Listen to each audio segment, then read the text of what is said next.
Hello to all my YouTube friends and family. Oh, sorry.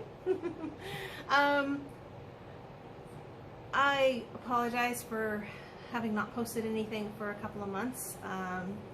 It's been a lot of changes going on in life, but the main thing is I'm back. I'm really going to try hard to post more frequently. After doing some meditation, Spirit was like, they don't have to be in chronological order. There were specific ones that they wanted me to bring to the forefront, so I'm going to do some of those today.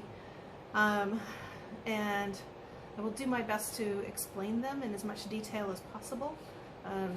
I can't really explain it, but for some reason I feel like this is important for somebody out there. So if this resonates with you or someone you know that you think might mean something to, please, please, please share, like, subscribe, all that good stuff. But mostly just to get it out there to the people that need it, because I don't really know who all these dreams are necessarily for, but I do sense that they are for somebody, that they're going to mean something to somebody. So the one I want to talk about today happened a couple years ago now, and I was not living at my house anymore, but that's where this dream took place. In the dream, I woke up early in the morning, 2, 3 a.m., something like that, and I just sensed this really dark, ominous presence in our basement. And I wasn't sure what to do. I was a little freaked out, but I basically prayed to Jason, Michael, and some of my spirit guides to help me and protect me, and immediately I was filled with this kind of warm, loving light, and it guided me downstairs. So I unlock the door and I descend the staircase, and there in the dark, dusty, cobwebby part of our basement, there seemed to be this congregation of sort of aimless souls wandering around. Maybe, 5, 6, 7, a handful. But they were all filled with anger and sadness and a lot of negative emotions. They, again, were not actual people. They were in some sort of an energetic or spiritual form, so they more resembled kind of ghosts, if you will. But as I went down to them, I was guided to offer each of them an opportunity to join an academy in the spiritual realm of sorts, where if they were willing to let go of their sadness and anger, they would be granted acceptance to this academy, where they could learn music and the arts and become like idols or rock stars or whatever they wanted to be. Most of them came easily. Each one of them that accepted as I offered the opportunity to them, they I was able to somehow push unconditional love into them and erase the negative emotions that had been in them for so long. And then I handed them each a uniform, and they left the physical realm and went into the spiritual realm. So I went through most of the group like this. They all accepted pretty readily. They just wanted a place to thrive and feel wanted. However, there was one soul that, and again, this was all in the dream, was in a very dark back corner in our actual house at the time. It was a part that hadn't been dug out. It was kind of a crawl space. But in my dream, there was a room back there that was very dark. There was kind of a futon or a pallet on the floor where the soul was laying in complete and utter despair, curled up in a little ball. And immediately my heart went out to him.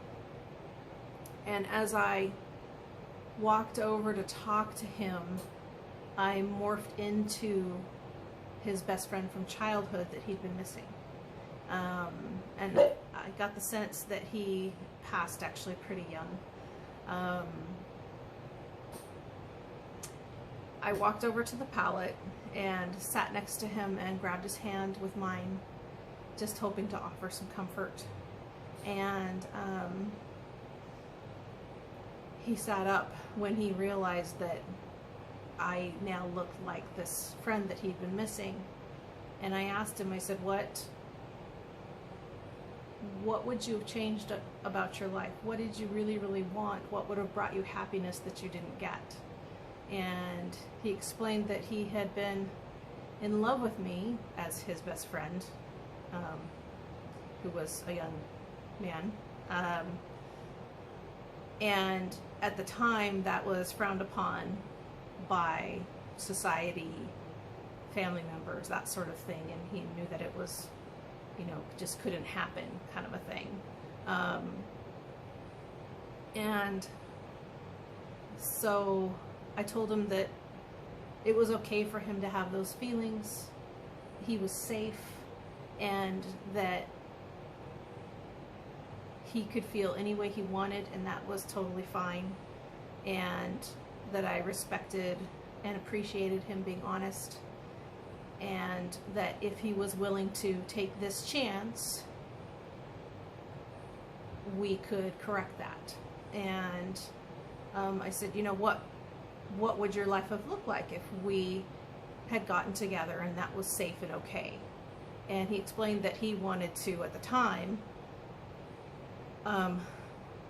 be with me, who was his friend that he'd been missing, and travel the world as rock stars together. So somehow I was able to say, all right, we're going to make that happen. And he accepted my healing, if you will. I was again able to push unconditional love into him and let him know that he was perfect the way he was, that he was accepted, and he was safe. And gave him the uniform, and he went off to join the spiritual academy. And somehow in my dream, I completely knew and understood that Spirit would make that happen. That the source of all, God, whoever you want to call it, was going to make that happen for him. And then I woke up. So it was a really